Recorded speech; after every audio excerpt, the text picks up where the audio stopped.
નરસિંહ મહેતા ચોરા trust દ્વારા ગઈકાલે તપ પ્રયાણ જયંતિ અનુસંધાને એક કાવ્ય સંમેલનનું ખાસ આયોજન કરવામાં આવ્યું હતું।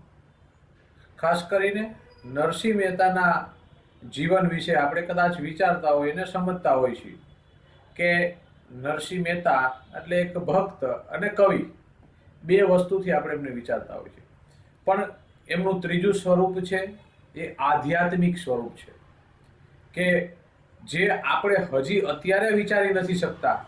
એ વર્ષો પહેલા નરસિંહ મહેતાએ કે હરિજન વાસમાં જઈ કીર્તનો કરવા, ભક્તિ કરવી, સમાજની વિરુદ્ધ જઈ અને કાર્ય કરવો, અત્યારે પણ આપણે બીએ છીએ કે હું કેમ કરવું, ત્યારે એ આધ્યાત્મિક વિચાર એમને નરસિંહ મહેતાને આવ્યો હતો।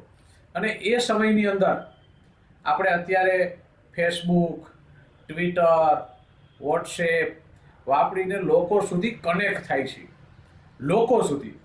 અને ત્યારે નરસિંહ પાસે શ્રીજી કનેક્ટ હતું કે ભગવાન સાથે ડાયરેક્ટ કનેક્ટ હતા।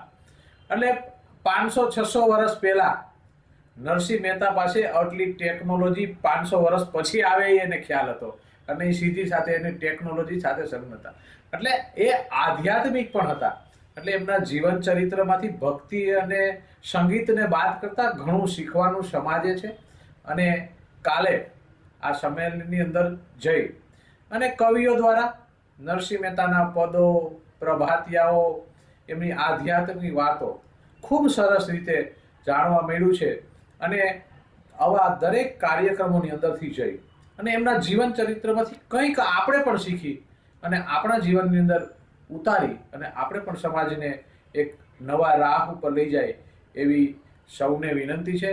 ફરીથી ચોરા ટ્રસ્ટે આ કાર્યક્રમની અંદર બોલાવી અને એમના જીવન ચરિત્ર વિશે ઘણું જાણવાની તક આપી, એ બદલ ટ્રસ્ટનો ખૂબ ખૂબ આભાર।